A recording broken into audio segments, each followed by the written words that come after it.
I would request Mr. Ashok Ganguly, former chairman CBSE, to share his pearls of wisdom with us. सभी सम्मानित अतिथिगण, आज के समारोह के मुख्य अतिथि माननीय राज्य मंत्री स्वतंत्र प्रभार बेसिक शिक्षा उत्तर प्रदेश सरकार, director general of school education Uttar Pradesh, हमारे पोडियम पर उपस्थित एक्सपर्ट्स श्री शांतनु गुप्ता, श्री रवि जांगड़ा, विभिन्न स्कूलों से आए प्रिंसिपल्स, अधिकारीगण और distinguished participants. First of all मैं समझता हूँ कि I must pay thanks to time to grow media for asking me to share some of my thoughts about the transformations, innovations and learning. Yes, हम एक परिवर्तन के महादौर से गुजर रहे हैं. You know that we are passing through some of the most critical an exciting phase in education. Exciting in the sense that the new national education policy has been put in place, making transformational changes in all aspects of education. Critical in the sense that there are uncertainty, अनिश्चितता का ये वातावरण चल रहा है. Uncertainty looming around. There was school closure because of lockdown. So how to handle the uncertainty principle? But I think, though it is the times are getting tougher because of the new situation, but I think it is also the time to enjoy the process so that we can reform, perform, and transform.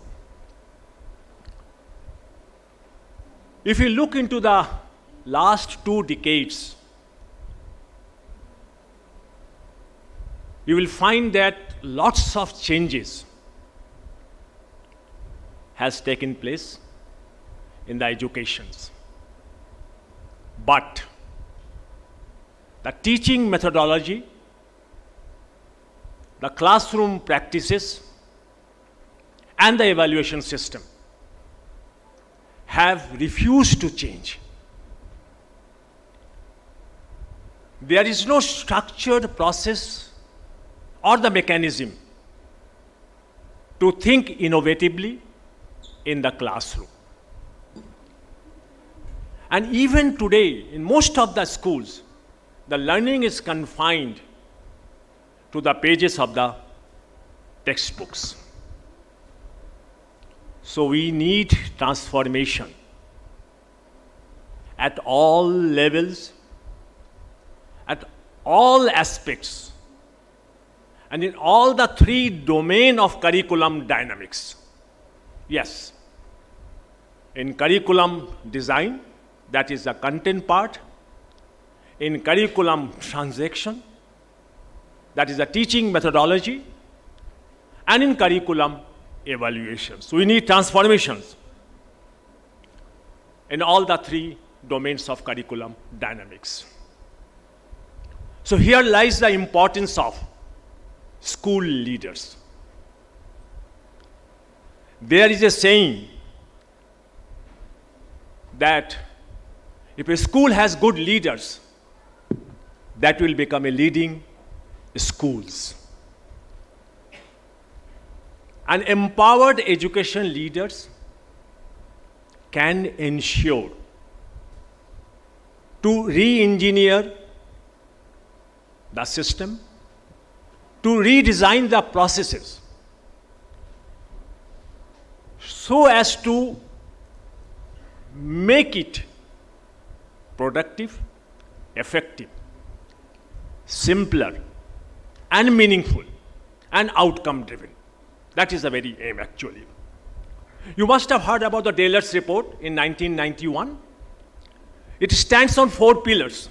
Today is also even as relevant as ever. It stands on 4 pillars. Learning to know, that is the Jnana Yoga. Learning to do, that is the Karma Yoga. Learning to live together, Samanvaya Yoga. And learning to be, that's Samatva Yoga. But if the 𝗙𝗪𝗓 report is written today, when we have globalization at one hand, and of course, the new national education policies on the other hand, a 5th pillar has to be added in the 𝗙𝗪𝗓 report, and that is the learn to transform. We need to transform the system, actually. Before I say something about what needs to be done, I think let us look at the challenges before the education system. जो challenges हमारे सामने recent times में आए हैं. I'm not talking about the challenges that was there about 10 years before or 15 years. The recent challenges that has emerged last 2 to 3 years. Let us look at it. First, the challenges posed by Industry 4.0. You know that it is a new world order brought on by 4th industrial revolutions. Now, in order to address the Industry 4.0, our education system has to be uplifted to Education 4.0. मैं आपको बता दूं कि आज भी 90% school अभी भी हमारे जो है Education 1.0 लेवल पर है. So we have to uplift the system to Education 4.0, focusing on experiential learning, competency-based education, non-cognitive skills, and the technology-assisted pedagogy. So our school heads needs to believe that the experiential learning and interdisciplinary cognitive skills will also be important, rather than believing only in the cognitive learning. So our school leaders, our educators, have to come out from rigidity and the fossilized belief system that the way they have been trained, tuned, and educated, the same thing will be repeated in today's scenario. It is not possible. It will be suicidal. That's the one important aspect. Second challenge, how to provide the employable skills 5.0. You know, today's globalized world, there is a radical transformations in the field of work and employment. And most of the employment now in the unorganized sector. And the unorganized sector requires the employable skills. So it is very essential to provide these employable skills 5.0 to the students in their journey from class to career. We have to inbuild this employable skills 5.0 in there, integrated into the curriculum in an interdisciplinary manner. And what are these 5.0 skills? You must be aware. There are 6 actually skills we often say. The emotional skills, the social skills, technology skills, intelligence quotient, creativity quotient, spiritual quotient. All these things have to be inbuilt into our curriculum. The third important challenge is how to provide the green curriculum. Yes, from AC cars to AC classrooms, our students are deprived of nature today. So our school must ensure to bring them back closer to the nature. That's one aspect. Another aspect, our students are also to be tuned or trained to avoid litterings, to make the resource sharing, to avoid the single-use plastics, and of course other sustainable practices. We need to provide them this concept of green curriculum in their formative period of schooling. How to provide the happiness curriculum? It doesn't mean a new content, but how the curriculum is transacted in the classroom. It is not the bag load that is very important today. It's a cosmetic change. We need to ensure how the curriculum is conducted in an environment of happiness. We have to create a culture of celebration for small achievement in the school as well as in the classroom. Next challenge is how to provide innovations, creativity, and competency-based educations. You know that the era of invention is over. Today there is a wave of innovations. We have to provide innovations and creativity in the classroom to the students. And innovation comes from imagination, and imagination comes from reading. So our children must be provided time and space to imagine in the classroom. Because this imagination will then lead to innovation. Innovation will then lead to entrepreneurship. Entrepreneurship and creativity will then lead to income generation later on in their life. And the income generation will then finally lead to better quality of life and the higher quality of life. And that is the very essence of education. We need to understand this aspect. But I'm sure it cannot be achieved spontaneously. It takes its own time. It is an ongoing process. It is a continuous process. It's not a one-time actually exercise. We need to provide our teachers to the back-to-school program on a regular basis. And the school head, which we are present today, must ensure that certain percentage of school budget must be earmarked for professional updation of teachers. You need to convince your management to provide just as low as 1.5 to 2% of the school budget for continuous professional updation of our teachers. Having said this, let us look at the various dilemmas today our education system is facing. The school dilemma, that we have one-size-fits-all system, where we have the same curriculum, same teaching methodology, even the same homework, and the same evaluation for all types of students. The teacher's dilemma, that they are all the time busy with preparing, correcting, summarizing homework, classwork, and tests. The 35% of the teachers' time are today, they spend their time in this activity. And the students' dilemma, that they are all the time being asked just to focus on performance. Learning happens or not. And forget about the creativity and innovations, because these things will not be reflected at the end of the academic session. Students just continuously being asked to just crack the professional entrance examination. So they are just becoming the test takers instead of developing them as critical thinkers of the future. इन सब challenges से हमें जो है, हमको आज जो है इसको मुकाबला करना पड़ेगा. तो here lies the importance of the school head. School head can ensure adopting and sustaining the change process. Nothing actually moves until the school head makes a move first. We have to ask them to step up and take the lead. We have to ask them to take a small step daily towards your goal. With each step, you will gain momentum. And with confidence and consistency, you will be crossing the finishing line before you actually realize it. The school head needs to take a small steps actually the daily. So, I will ask also the school head to improve, even our educators, to improve their domain knowledge, because the half-life period of knowledge is reducing very fast.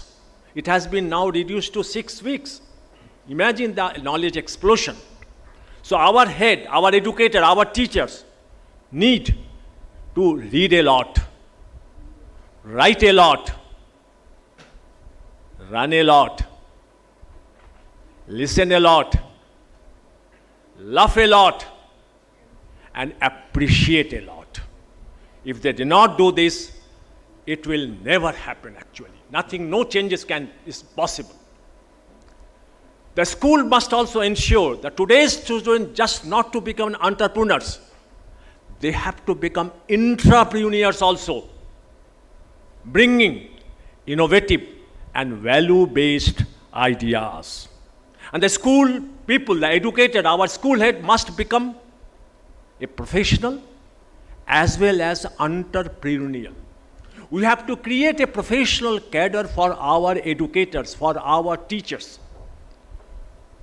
Yes, I know, and that as a professional player, you may experience some disappointments, failures, frustrations, rejections, hostility at some point in your lives. You may also feel impoverished, अपने आप को कमी आप महसूस कर सकते हैं. You may feel occupational poverty. You may feel intellectual poverty. You may feel emotional poverty, but nothing to be worried. Because every one of us, each of us is poor in somewhere or some other respect. Everybody is ignorant about something. The important part is that admit your weakness, what you actually lack, and then seek for help. Yes, I need help. And that's where the changes happen. That's where the success starts. So I will ask that you seek your help, take the corrective measures, and the department and the other people, all stakeholders, must come in forward to assist and to guide. That's very important aspect. And lastly, about the assessment.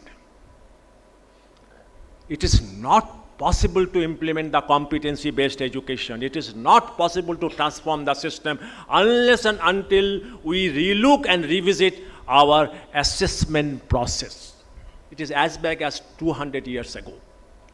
उसी तरह चल रहा है. All the three aspects of assessment, assessment as learning, assessment of learning, assessment for learning, must be incorporated today. We cannot rely upon now one-shot terminal examination. Let the summative test be combined with the continuous formative assessment. I think we need to take an atomic vow in this respect. I think हमें बहुत कहा गया था कि I need to speak less, क्योंकि मंत्री जी को सुनना है अभी. So let us take what are the takeaways now. यहाँ से जाएंगे तो आपने इतना जो 10 मिनट बोला, 12 मिनट बोला, कुछ तो टेक अवेज आप लेके जाएं. You can not go just blank और करके सब भूल गए हम.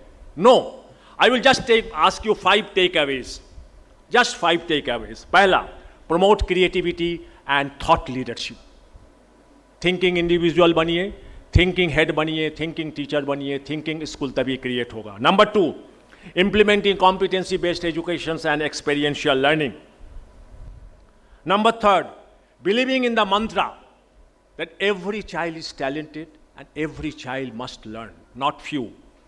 4th, promoting faculty development program. And 5th, last but not least, school should not function as an island. We need to promote caring, sharing, and solving problems together. मंत्री जी बैठे हैं, मैं कहना चाहूँगा, let us have a training program in place. Let us have the school complex. जो संकल्पना है NEP की, वो आज जीवंत हो जाए. तो in short, the caring is most important thing in today's mantra is how to care. So I will prefer edu-caring rather than educating. Thank you.